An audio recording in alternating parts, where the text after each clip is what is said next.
Good morning, everyone. Happy Wednesday. It is Win It Wednesday. For today, we are going to read a really amazing book called Harlem's Little Blackbird.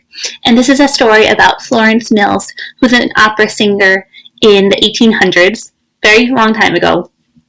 And she was the daughter of formerly enslaved parents. The author does a really good job in this book talking about the racism that existed back then, and it's important to read today because that racism is still going on in our country, as I talked about. Now, some of you may know and some of you may not know what racism is. It's a disease that affects the way people think and the way how people feel. When someone treats or when someone thinks about that they are better than someone because of their skin color. Specifically, when a white person thinks that they are better than another person because that person has black or brown skin. All of my white students have to become what is called an ally, and an ally is someone who works towards making this world a safer, happier, more loving place, and stands up for what is right, so that every single person is treated fairly and with safety and given that love that they deserve. And right now we live in a country where black and brown people are not treated fairly. We can really, really go a long way by speaking out, writing letters, drawing pictures, standing up for someone who is not being treated fairly. And to my black and brown students, I am going to fight for you day in and day out. You deserve to feel safe and loved and happy. Not fair what's going on today. It's not fair what black and brown people have had to go throughout history, and it needs to end. So I wanted to read this amazing book and show you how Florence Mills, this incredible singer, stood up for what is right and had to work really hard to do that. So I am going to put you over here and start the reading.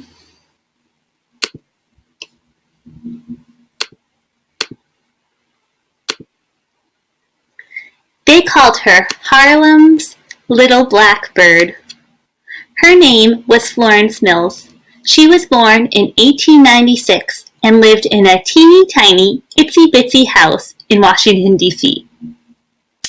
A house so fragile it would shake whenever a thunderstorm came. Mother said, "Don't fear," and she would sway back and forth to the rain's rhythm, singing the same spirituals that had carried her family through slavery's storms. And the song goes, "When peace, like a river, attendeth my way, when sorrows like sea billows roll, whatever my lot, thou hast taught me to say, it is well with my soul." Mother's voice wrapped Florence like a warm blanket. Florence started singing too. The louder the thunder roared, the stronger she sang. Soon the storm faded to a damp drizzle, and then the drizzle disappeared. Her voice had chased the storm away. Florence thought, if my voice is powerful enough to stop the rain, what else can it do? It wasn't long before Florence found out. On the playground at school, she would sing and dance. Her friends would stop playing just to listen. Whenever music would play, Florence's hands got to waving, her hips got to shaking, and her feet strutted and glided across the pavement. The cakewalk is what they called it. Everyone was cakewalking, but Florence did it best. Her feet were like wings fluttering in the air. Soon, Florence was cakewalking and singing in contests all over town. She won many medals. Florence had a hard time paying attention in school. Instead of listening to the teacher, she would stare out the window. The sky became her stage, and she was a star, singing and dancing for the world. But wishing couldn't change the fact that she was just Florence Mills, the daughter of former slaves, living in a teeny-tiny, itsy-bitsy house. Word danced around Washington about the little girl with big talent. Florence was invited to perform at a fancy theater. The night before the show, she practiced her routine over and over. On the day of the show, when Florence and her friends arrived at the theater, nothing was what Florence had dreamed it would be. "They can't come in," the manager said. He pointed to the sign that read "Whites Only," no Negroes in the audience. And Negro is a word that people in this time in history used to call black people. Florence used her voice to stand up for what was right.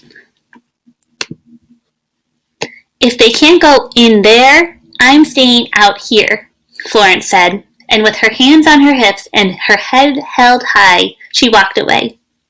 "Wait!" the manager yelled, but Florence kept walking. He begged her to perform and snuck her friends in to see the show. That night, Florence performed her best routine. Everyone stood and clapped. Less than 6 years later, her family moved to New York City. Florence and her sisters became a singing and dancing trio, the Mills Sisters. They performed at Harlem's Lincoln Theater. In the summer, the Mills sisters spent their days at Coney Island. Florence never got tired of going on the rides and playing games at the arcades. But nothing was as fun as performing at the Surf Avenue Opera House. Reporters followed them everywhere. And there was one sister they adored the most, 16-year-old Florence. "Come here, the woman who sings like a bird. When she dances, it's as if she was flying." And she was.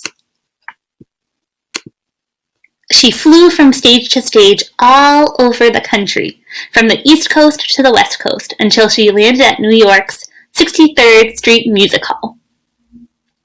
It was 1921, and Florence won a role in Shuffle Along. The sold-out show introduced jazz to white audiences. Each night, Florence gave her best. Every part of her body danced. Her eyelashes fluttered, her fingers wiggled, she whirled around and boogied down. Night after night, she gave the audience a hand-clapping, foot-stomping good time. A very special thing was happening in Harlem. The Harlem Renaissance. All kinds of creative minds contributed to Harlem's cultural movement. Langston Hughes penned poetry. Duke Ellington composed jazz classics. And in play after play, Florence continued to mesmerize crowds. In From Dover Street to Dixie, she was so good, the cast was invited to London. Florence was excited to travel overseas. But not everyone welcomed her. When she boarded the ship, the white passengers refused to eat in the same dining room as Florence and her troupe.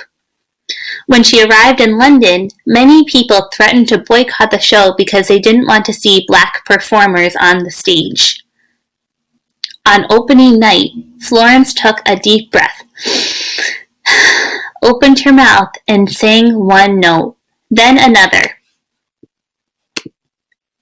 and another. The audience was amazed. Each night when Florence stepped on stage, the audience cheered before she even opened her mouth.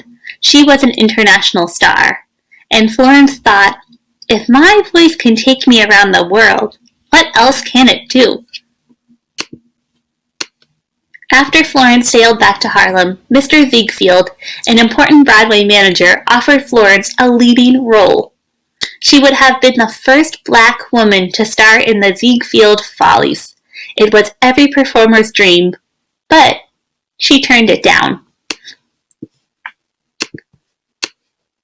Instead, she chose to use her voice in shows that gave unknown black singers and actors a chance to perform on stage.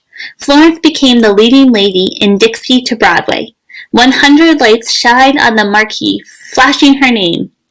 The daughter of former slaves, who grew up in a teeny-tiny, itsy-bitsy house, had made it. Florence wanted to use her voice for more than entertainment. In the show, Blackbirds, she sang, "I'm a little blackbird looking for a bluebird." It became her favorite song to perform, a cry for equal rights. And this was the song. "Though I'm of a darker hue, I've a heart of the same as you. For love, I'm dying. my heart is cryin'. As wise old owl said, keep on tryin'. I'm a little blackbird, looking for a bluebird too. The show was such a hit that Florence was invited to London again. This time, she was welcomed by photographers and news reporters, and she was invited to many parties. After her performances, Florence disguised herself so no one would recognize her. She went to hospitals to deliver flowers to patients, and she walked along the Thames River giving money and food to beggars. Florence kept giving and dancing and singing until she was too exhausted to perform anymore. She became very ill and returned to Harlem to receive treatment from her doctor. But there was not much her doctor could do. On November 1st, 1927, Florence's song came to an end. More than 150,000 mourners flooded the streets of Harlem to say goodbye. Letters, telegrams, and flowers were sent to the family from all over the world. People who had a lot and people who had little, politicians and entertainers, whites and blacks, give tribute to Florence Mills.